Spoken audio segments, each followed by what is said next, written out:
Meet the next Lieutenant Governor of Florida, Karla Hernandez. On the ticket. Are you tired of the culture wars and the extremists? And under attack. That they had one of their top henchmen in the union down in Miami. Teachers Union president, now candidate for lieutenant governor. He wants to sit here and attack me, a teacher, a school teacher. I got it out the mailbox thinking that my rights were restored as the guy told me when I had filled the paper out. The state that registered them to vote then had them arrested. They perjured themselves on the form. They lied. One card that you sent me, my house surrounded, you know what I'm saying, with maybe about 50 U.S. Marshals and all on the skin that's doing like this. New scrutiny on mass election fraud arrests. Not only will that create job growth. Defending the president and her seat in Congress. The big news of the week, all live this week in South Florida. Good morning. Glad you could join us. I'm Michael Putney. I'm Glenna Milberg. We begin with the number 2 at the top of the Florida Democratic ticket, as in the running mate. By the time Charlie Crist officially named Miami-Dade Teachers Union President Karla Hernandez-Mats as his running mate for Lieutenant Governor, the opposition had already launched. Charlie Crist's choice meant to send a signal that he is going to focus on education as a major policy issue in the race, but the DeSantis campaign quickly made the educator the issue. The attack on Karla Hernandez-Mats was fast and furious, calling her a union boss, a radical leftist, a sympathizer of Fidel Castro, and too close to a fellow teacher and union steward who was found guilty of sexually assaulting some of his students. Whew. Karla Hernandez-Mats is live with us today in her first extended Q&A in South Florida. Karla, we are very glad you joined us this hour, and we'll get to all the opposition in just a moment. But first, kind of a broader question of the job change. Right now, current Lieutenant Governor Jeanette Nunez is a former state legislator. She is one of the most active and engaged lieutenant governors the state has seen in recent history. The role is kind of what you might make it. So besides education, which is going to be huge, which we'll talk about, there's a lot of state business. How do you foresee this role should you be in it? What do you bring to that? Well, first of all, good morning, Michael and Glenna. I think it's great that that we're here today and that we're able to talk about these issues. So thank you very much for this opportunity. Look, there's a lot on the line, and the reality is that we know that community has to be first and foremost, and we have to talk about the real issues that our community want us to be addressing, and that's affordability. Our folks are being priced out of their communities. That's a real issue that's not being addressed by DeSantis or Jeanette Nunez. And so, how do we talk about insurance prices and how they're going up, and how we keep our families in the communities that they're raising their children? This is important. We also got to talk about freedoms. I mean, I'm a teacher, I'm going to want to talk about the freedom to learn and the freedom to teach, but I want to talk about even broader freedoms, right? The freedom that you just put it in the clip, earlier, that DeSantis arrested people because they voted, and it was within their rights. I mean, they're doing so many things that are sloppy and that are hurting the community. So we have to talk about freedoms, the freedom to vote, also about women's freedom. So I'm a mom, I'm a woman, and the fact that I have less freedoms today than I had 2 months ago in the state of Florida is something that is reprehensible. And so we need to talk about reproductive health. We need to talk about the women's freedom to choose. And these are all things that are on the ballot, and they're important, because our community has the right, and too many people have fought hard so that we have these freedoms. And those are the issues people want to talk about. Yeah. Karla, those are all legitimate issues. We'll hope to cover almost all of them in the next 20 minutes or so. But first of all, you have become the issue. The thrill of being chosen running mate for Charlie Crist certainly didn't last very long when you were called Karla Marx and a radical leftist and a union boss, and then accused of being way too close to Wendell Nibbs, this former union steward, and at one point a friend of yours who is now serving 8 years in prison for sexual assault on middle school students. What about your relationship with Mr. Nibbs? Well, listen, first of all, Michael, I know that you have to ask these questions, but I hope that you're not sounding board for, the Republican Party, because these are false attacks that have already been debunked. The Orlando Sentinel talked about this. There's so many sources out there that have already debunked these issues. But let me set the record straight, because I'm a truth teller. I'm a teacher. It is horrible what Mr. Nibs did, and justice was served, period. Now, here's the irony in that. The irony is that the Matt Gaetz party, that DeSantis, who has openly embraced Matt Gaetz, has pictures with him, has not yet condemned his actions. He's a pedophile. Okay, Karla, I'm sorry, I'm going to have to interrupt you here. Let's get to Matt Gaetz maybe later. He's really not relevant here. At some point... Neither is this case. No, hold on. Neither is this case. All right. That's been debunked. Just let me let's finish. talk about the issues then. Let me sort of re-ask the question. 2016, you became president of the United Teachers of Dade. You had been secretary treasurer, and Mr. Nibs had been the union steward at Brownsville Middle School, and you and he and a lot of other people had traveled to Tallahassee together to lobby on behalf of public schools. It's not as if you didn't know this guy. How well did you know him? Did you have any idea that he was under suspicion for being a sexual predator? So I absolutely did not have any idea. And quite frankly, neither did the school district. So just so that you know, and to set the record straight, Miami-Dade County Public Schools is the one that hires and fires folks. We do not vet them. We do not do background checks on folks. And as a matter of fact, the Department of Education, who had received numerous complaints, had done nothing. And here's what I want you to do, Michael. I want you to make sure that you go back and that you do some research too. Because Ron DeSantis and his cabinet had complaints in writing about this person, and his certificate was not revoked from Ron DeSantis. So let's talk about real issues now, Michael.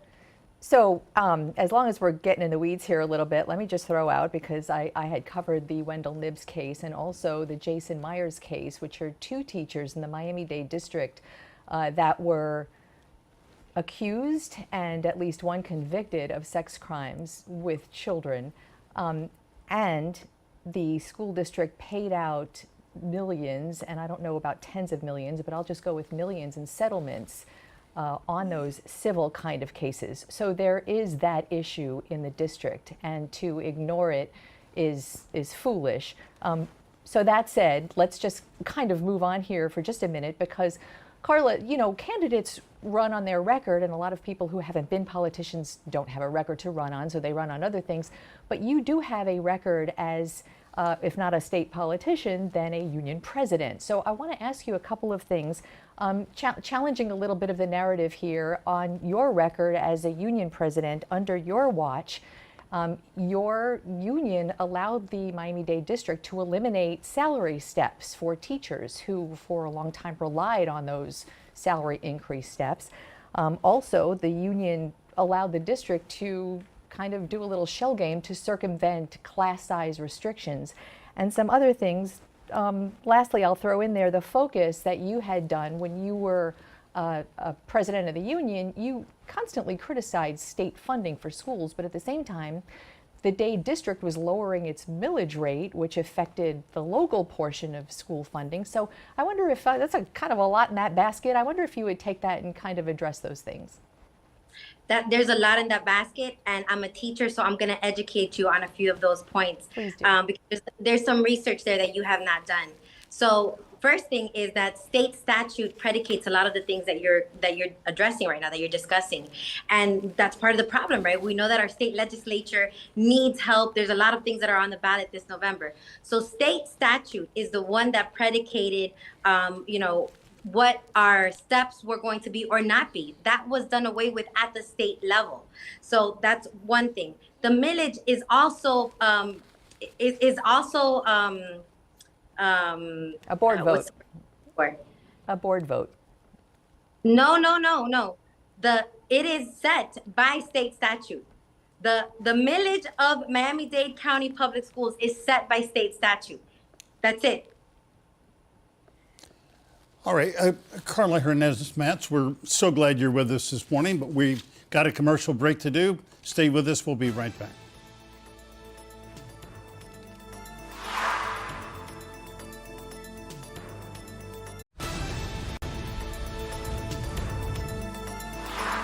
On this Labor Day weekend, our special guest this morning on This Week in South Florida, Karla Hernandez-Mats, who has been on the show often as the president of the United Teachers of Day. Now she's lieutenant governor candidate running with Charlie Crist. Karla, let me ask you to set the record straight about another accusation made by the Ron DeSantis campaign about the tweet you sent out when Fidel Castro died. You sent out the tweet, let's put it up on the screen if we can.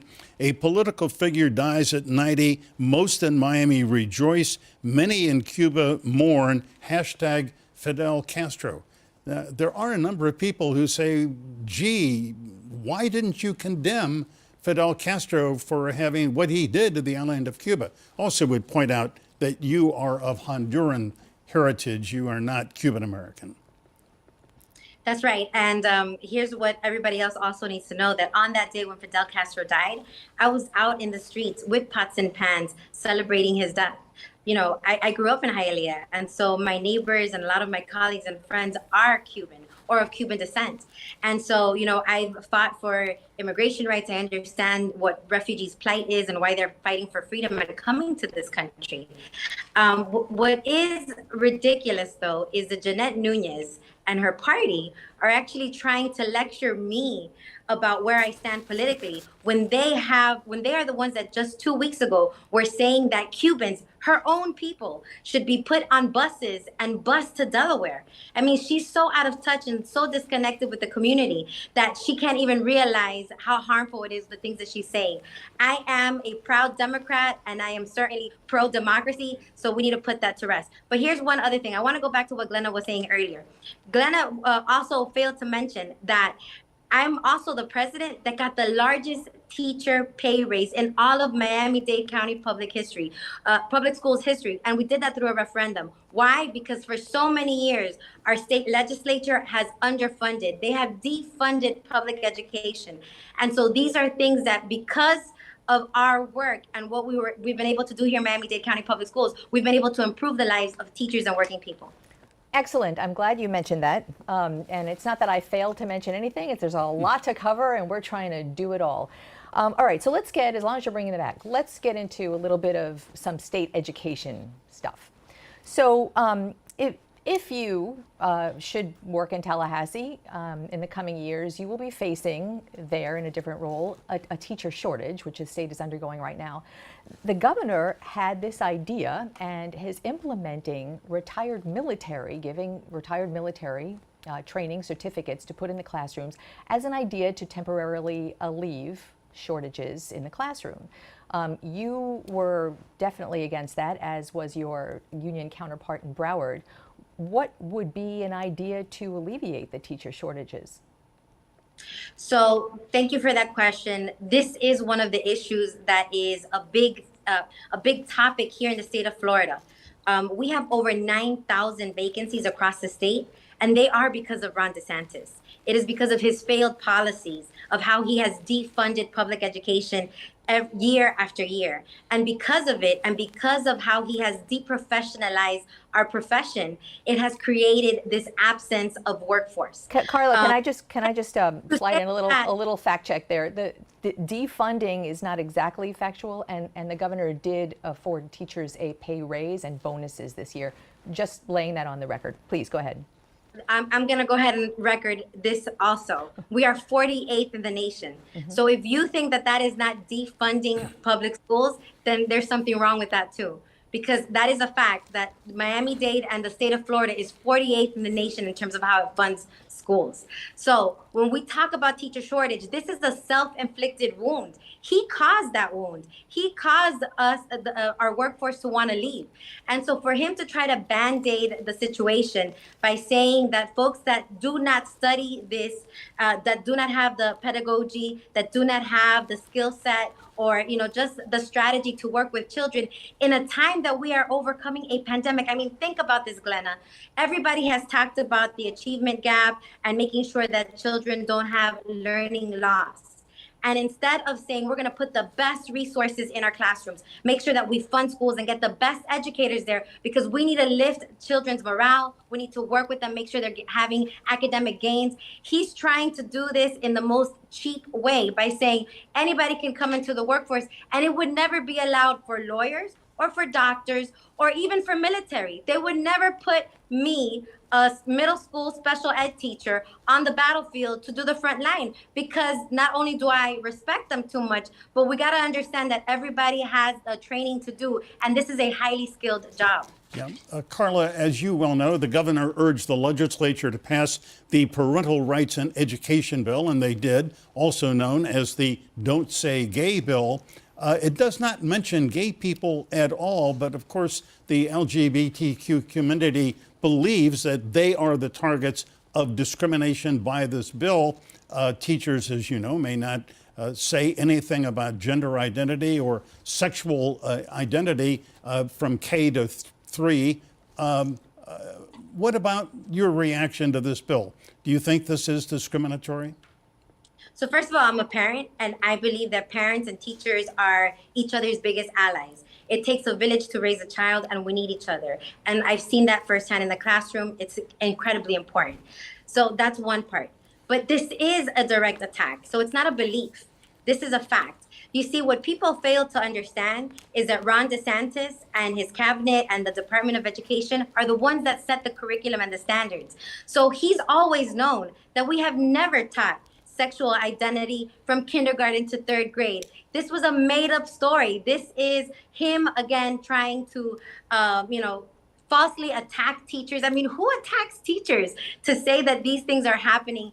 And he created this big bill, and it rightly should be called Don't Say Gay, because he is trying to marginalize and oppress children and families that identify as LGBTQ+. And it's a shame, and shame on him for doing that. Karla. And, our teachers are going to keep on doing what is right, which is creating safe learning environments for all children, no matter where they come from, their nationality, race, or, zip code. Karla? Yeah. So you know that we wish we had another half hour to spend with you, but we got to say bye. This is going to be a really interesting race, and we will be following every moment of it, and we certainly do appreciate your time this morning. Karla, thanks very much. Great to have you on. Thank you very much. Have a great day. You too. All right. Next, the mass arrests now under scrutiny. Felons who voted without being eligible to do so. So why did the state greenlight their voter registrations and then arrest them for voting illegally? We'll have a legal view on that when we come back.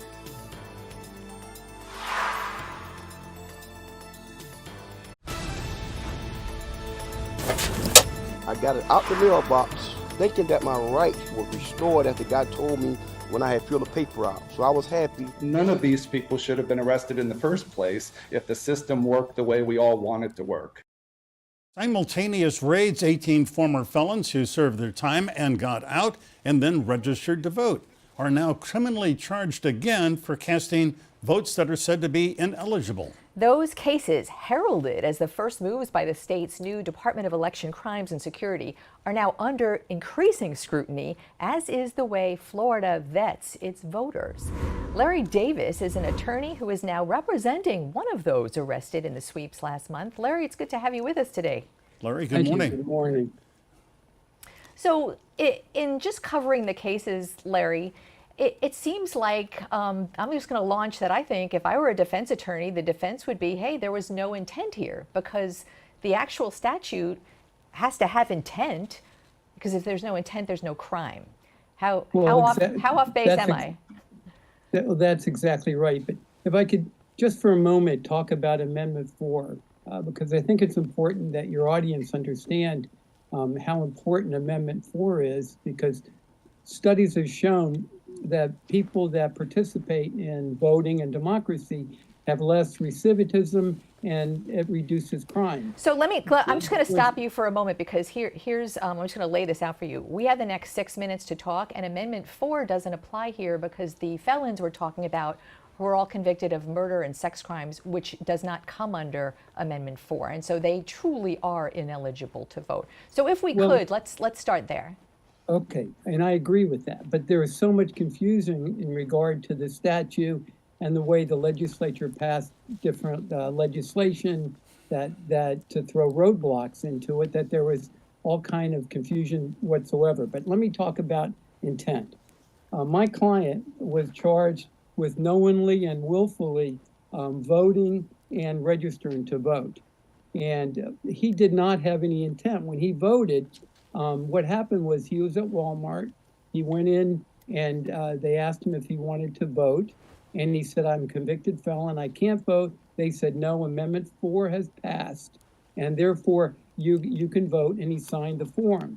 And then what happened was about 2 months later, he got this a voting card that says from Christina White, who's the supervisor of elections in Dade County, that he's eligible to vote. And so he voted in the 2020 election.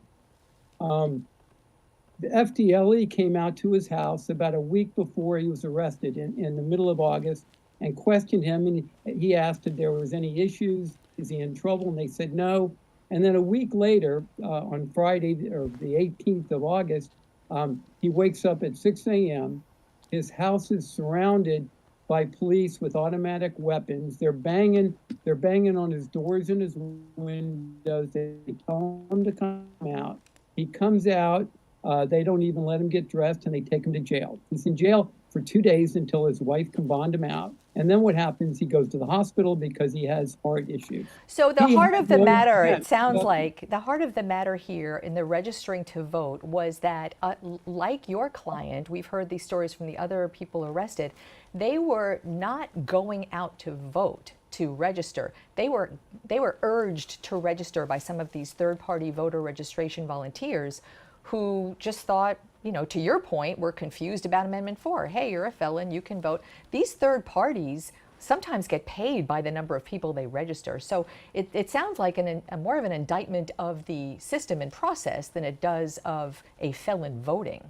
Well, that's part of the confusion of the law also. I mean, you have the governor, DeSantis, who says it's a supervisor elections responsibility in each county to straighten it out. And then you have Pete Antonacci, who's the election police, head director of this new elections department of security.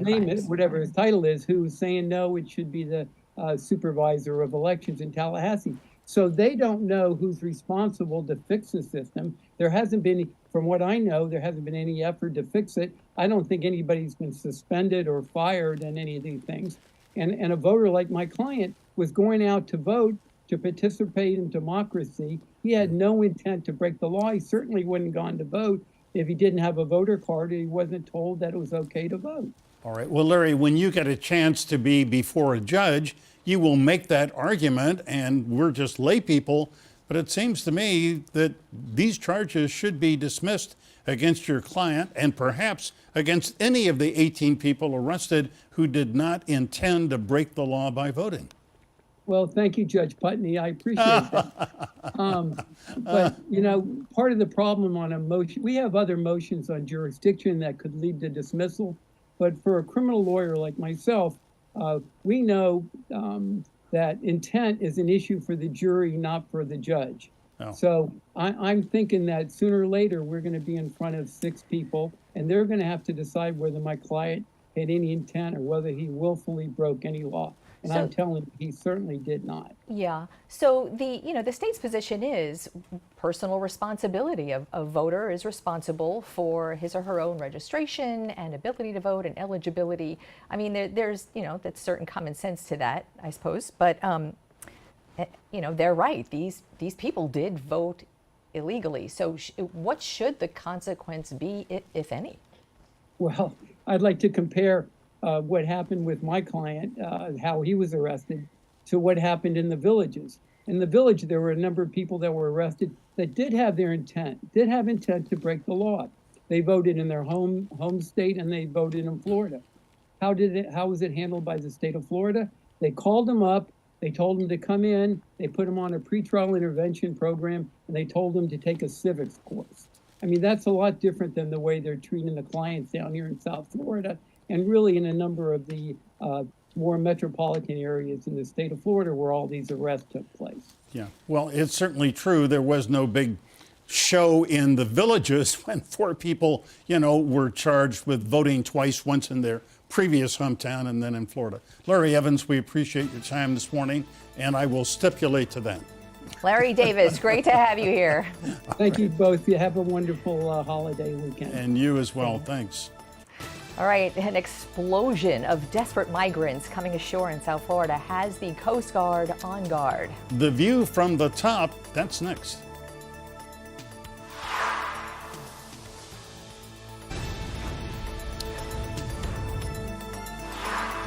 This is video of the Coast Guard responding to an emergency at sea this week.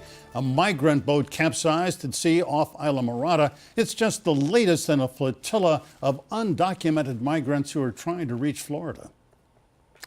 It's one of the increasing number of migrant encounters that is hitting our state. Coast Guard and Border Patrol continue to warn about the dangers and risks of those voyages, but now this recent surge has them reworking their approach. U.S. Coast Guard Rear Admiral Brendan McPherson is the commander of District 7, headquartered in Miami, and director of the Homeland Security Task Force for the Southeast. Admiral, it is so nice to have you with us today. Thanks so much for your time. Admiral, good welcome. afternoon, Glenna. Good afternoon, Glenna and Michael. I'm very happy to be with you. Well, so are we. First, let me just say, Admiral, that over the course of the years, I have been at sea, I've been on the Coast Guard boats and seen the work that your men and women do, and it is remarkable. They put their own lives often at risk to save others. So for that, thank you very much. Admiral, we are seeing this huge influx of undocumented migrants in unsafe boats trying to reach the U.S. Florida shores. Are you overwhelmed by this? Not at all, Michael. We are certainly monitoring the situation, and we, as you indicated, we've observed an increase in undocumented citizens taking dangerous, perilous routes from their country of origin to try and get to the United States.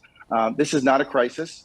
However, we are increasing our patrols at sea, in the air, and on land to deal with the increase in migration that we're seeing. Let me just tell you, first of all, our highest priority is to prevent the needless loss of life of any migrant at sea. That was going to be my next question, the priority here. And I think as human beings, everyone's priority is to keep fellow human beings safe and healthy, one would hope.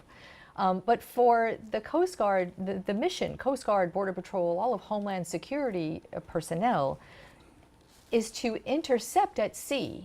And I wonder if you would explain to viewers, because often, especially now seeing so many almost daily, it's confusing who stays, who is taken back. How does that work? So if you would, explain the process that you have to do.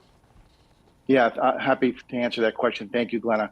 So first and foremost, Homeland Security Task Force Southeast is a whole of government approach to deal with this situation. And it actually dates back to 2003. It was one of the first things that the Department of Homeland Security did was create this task force. And we established an operation for it called Operation Vigilant Sentry. So since then, it's a standing task force. We've been employing our resources across our interagency, our DHS partners from Customs and Border Protection and Border Patrol and others. And the goal really is to prevent the loss of life at sea. And the best way to do that, we know, is to first deter and then prevent illegal migration ventures within the Caribbean. And so we patrol far out offshore near the country of origin in the case of Haiti or Cuba with the intent to interdict them as close to the point of departure as possible. First and foremost, to protect and save their lives. Because as we've seen with tragic consequences, and your station has reported even recently, many of these vessels are either overloaded, unseaworthy, or both. And so the idea is to remove them from that dangerous situation before it becomes an extremis and we have a tragic loss of life. Yeah. Again, we certainly have a role in border security as a military and a federal law enforcement agency, but our first goal is to prevent the loss of life. Yeah.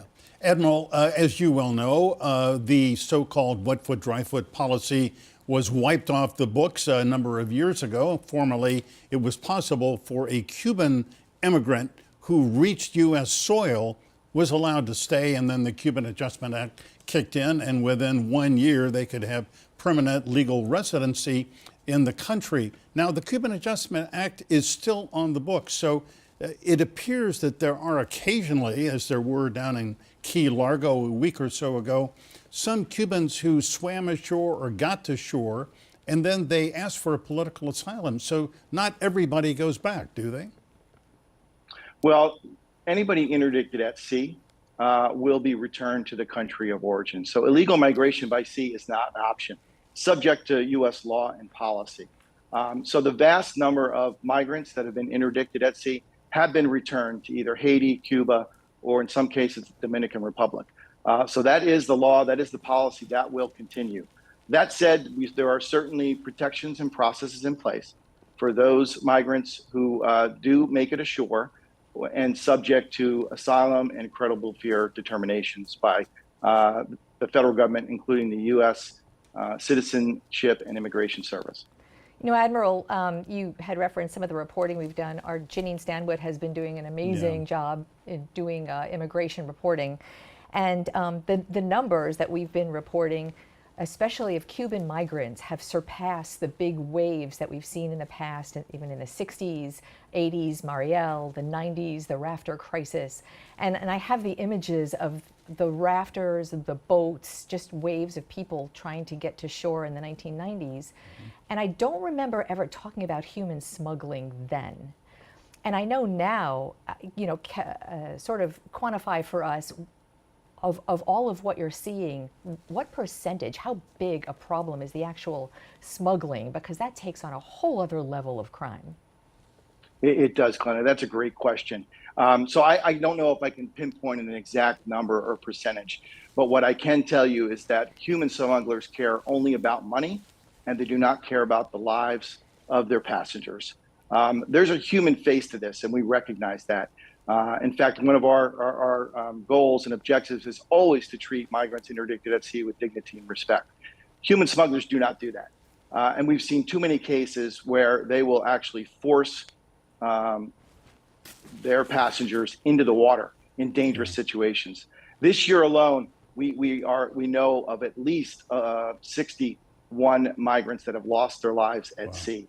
And that's far too many. It's higher than we've seen in the past few decades. We're very concerned about that, which is why we are enhancing our patrols with our interagency and international partners. Yeah, Admiral Brendan McPherson, we thank you very much for your time this morning. You're a busy man, and thank you for all the good work that the Coast Guard does. Yeah, thank you, Michael and Glenna. And I just remind everybody that illegal maritime migration is always dangerous and often deadly. And we would ask the public to think about that. Please make any reports to the U.S. Coast Guard that you might see. And if you're thinking about sending money to those family members, think about those potential deadly consequences. Yes. Thank you very much. Thank you very much. Well said. And up next, a conversation with a Congresswoman. Debbie Wasserman Schultz is going to join us next.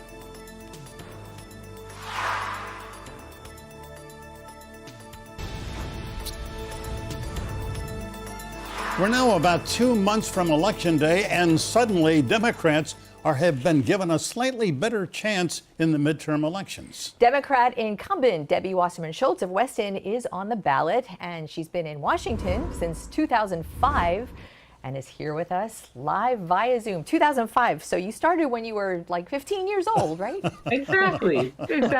Welcome. Just like you, Glenna. Congresswoman, it's great to see you, and I'm glad to see you laughing too. Let's begin with President Biden Thursday night gave a powerful speech at Independence Hall in which he said the soul of our nation is under attack, the very core fundamentals of democracy, by Donald Trump and the MAGA Republicans. Did he go too far in that speech? Oh, on the contrary. I mean, I think he really clearly laid out that Americans don't want MAGA extremism running their daily lives and affecting their lives around their kitchen table. What we did over the last few months was we took on Big Pharma and won by lowering prescription drug costs. We took on the NRA and won by making sure that we have safer communities by passing common sense gun safety laws. We took on big corporations and made sure that we passed legislation so that corporations all pay their fair share. we took on the big pharma, and so those are really important issues that affect people's everyday lives. And Republicans not only voted against all of that, but what they're doing and their priority is to have government take over women's bodies. They support making sure that you have less rights as a woman than before Roe, and all over America, whether it's the New York congressional race, the Alaska congressional race, the vote in Kansas that was passed failed overwhelmingly, which would have actually made abortion rights more restrictive in Kansas of all places. Voters are making it very clear that they want government to stay out of their bedrooms and their personal lives, and they want us to make sure we focus on improving their lives around the kitchen table. You know, you just gave the Democratic address of all the issues involved, and I appreciate that. To Michael's point, the speech.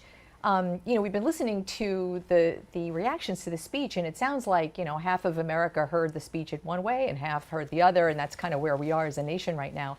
Do you consider that to have been a political speech or a presidential address? Which one was that? I think the president laid out very clearly that there is a real concern that the Republican Party in this country and their supporters have essentially said, we want to discard democracy.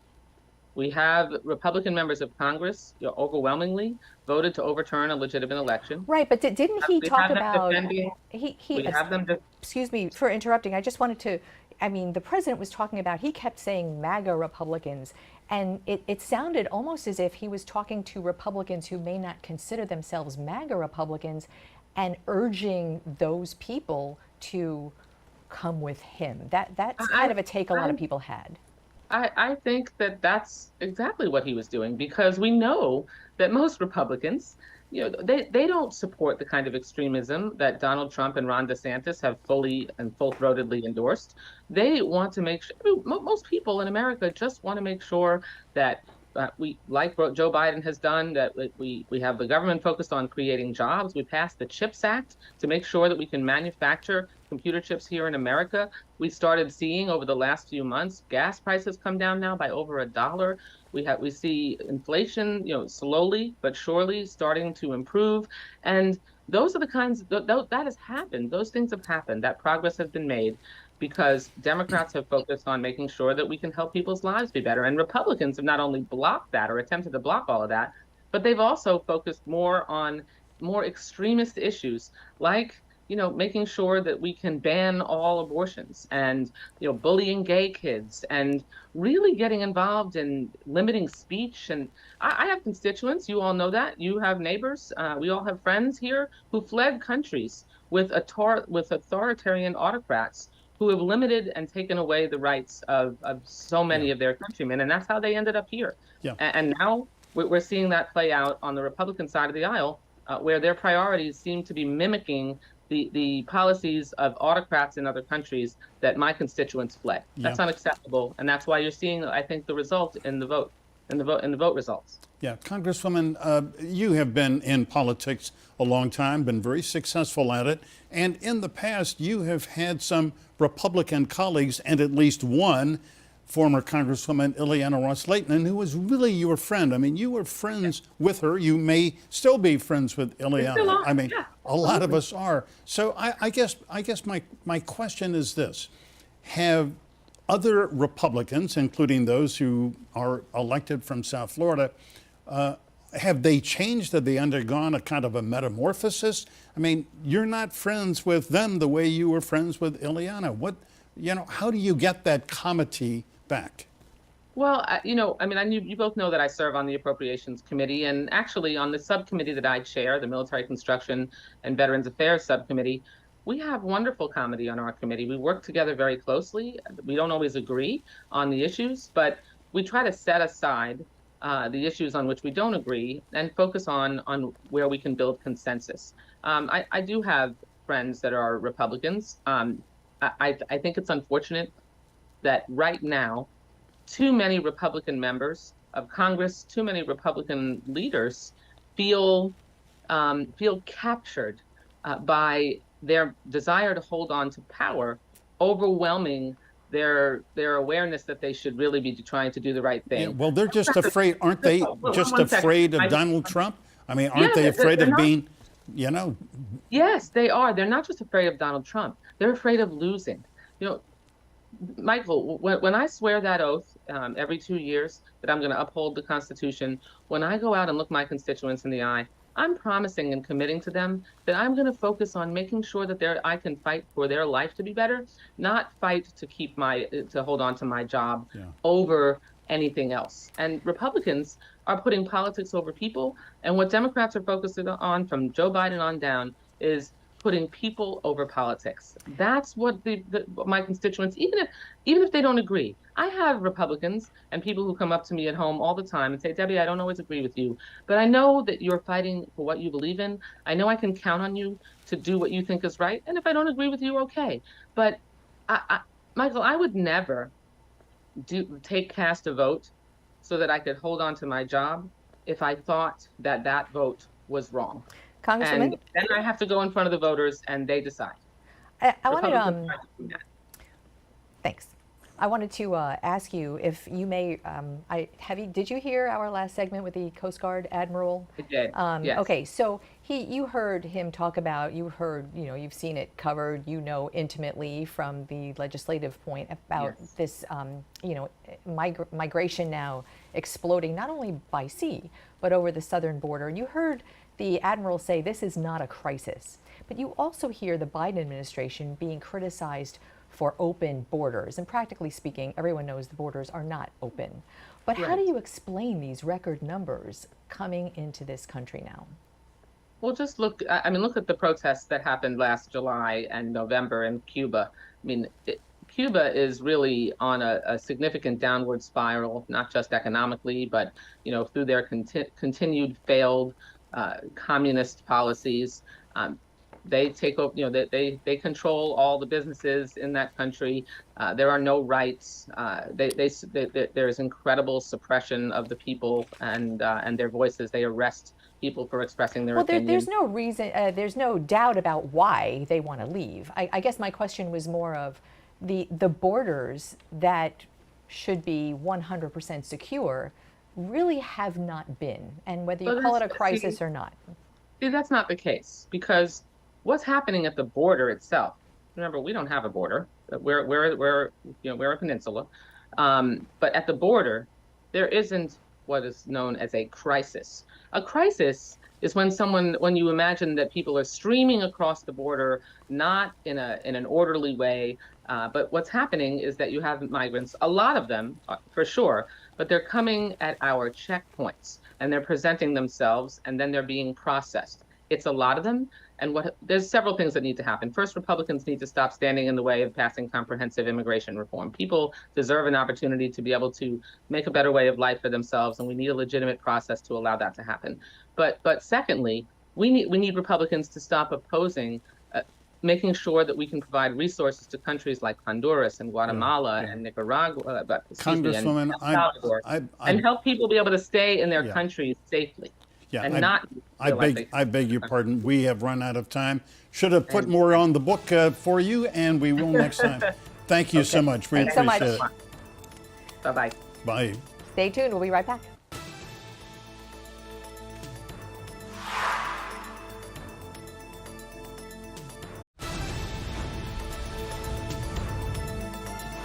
Check out this on your screen. Get all of today's interviews and the This Week in South Florida podcast right there online by scanning the QR code with your phone. It takes you right there where you're supposed to be. Thanks for being with us today. We appreciate it. Remember, as always, stay informed, get involved. Have a great Labor Day weekend.